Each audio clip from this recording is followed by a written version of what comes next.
Stopping by Woods on a Snowy Evening, the ninth poem of intermediate classes. I am Mukesh Chand from Mirbhoj Inter College, Dadri, Gautam Budh Nagar. And this poem is composed by Robert Frost, an American poet, very great poet.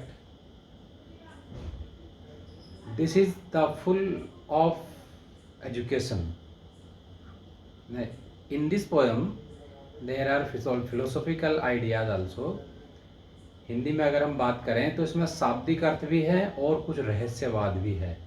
लेखक ने, कवि ने बहुत अच्छी तरह से बहुत सारी बातें बताई गई हैं, तो मैं दोनों तरह के अर्थ को समझाने का प्रयास करता हूँ। हिंदी में आपको एक्सप्लेन करूँगा। और रॉबर्ट फ्रॉस्ट ने जो कुछ लिखा है बहुत ही अच्छा डिडेक्टिक वे में बहुत अच्छी तरह से लिखा है। जैसा मैंने बताया फुल ऑफ एजुकेशन है। हम शुरू करते हैं word by word.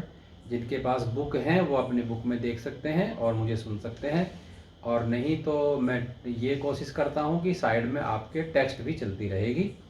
So start. Whose woods these are I think I know, his house is in the village though. यह किसका जंगल है, किसका बाग है, शायद मैं उसको जानता हूँ, मैं सोचता हूँ शायद मैं उसको जानता हूँ। His house is in this village तो शायद उसका घर, यद्यपि उसका घर पास में ही है।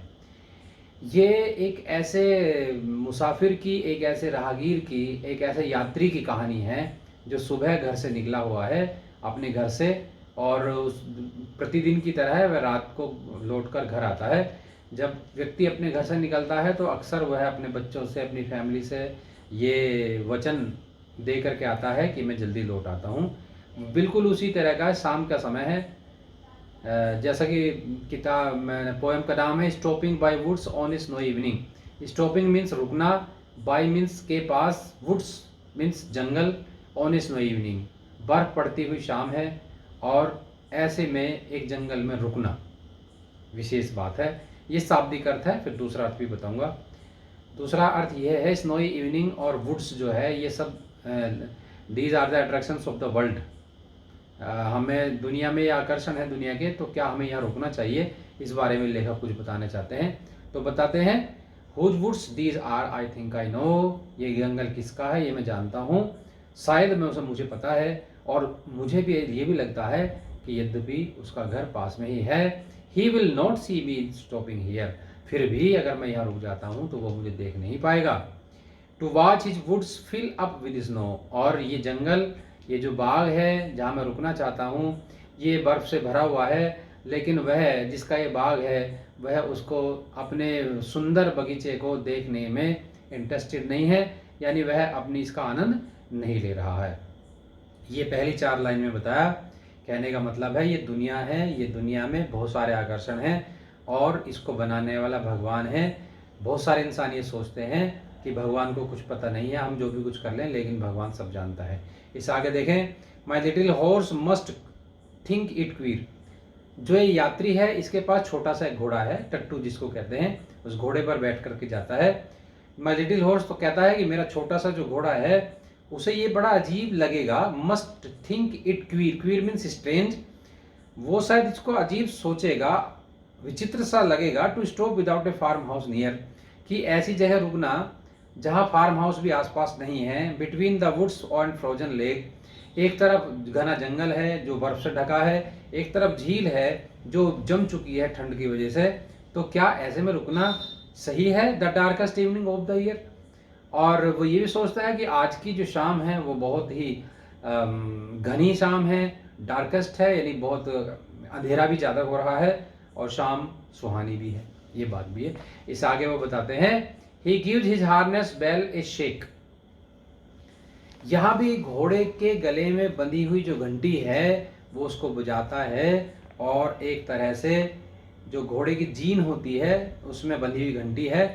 He gives his harness bell से शेक, अपनी गले में बनी घंटी को वो बजा करके हिलाता है, बजाता है। क्या कहता है, to ask if there is some mistake, वो शायद मेरे से ये पूछना चाहता है कि क्या हम यहाँ रुक जाएं, हम यहाँ रुक करके कुछ गलती तो नहीं कर रहे हैं, क्योंकि शाम का समय है, अंधेरा हो रहा है और कहीं खतरा भी है। ये शाम बड़ी सुहानी है, बर्फ बड़ी अच्छी लग रही है, हवा अच्छी चल रही है। Even then there may be some danger also, फिर भी हो सकता है यहाँ पर कोई ना कोई खतरा हो जाए। तो क्या हम यहाँ रुक जाएं? क्या ऐसी बात है? The only other sounds the sweep of easy wind and downy flake. घोड़े के गले में बंधी हुई घंटी के अलावा केवल हवा के चलने की आवाज आ रही है और केवल बर्फ के गिरने की आवाज आ रही है, बिल्कुल सुनसान है। तो इन सब बातों के बारे में पूछ रहा है घोड़ा कि क्या ऐसा होना चाहिए। तो फिलोसॉफिकल या रहस्यवाद क्या है?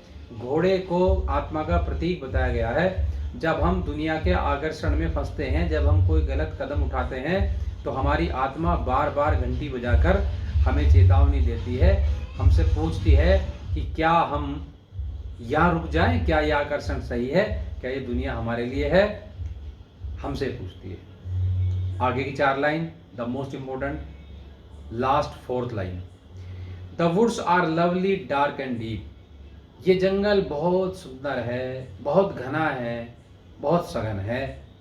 But I have promise to keep. रुकने से पहले यात्री ने ये सब बातें याद की।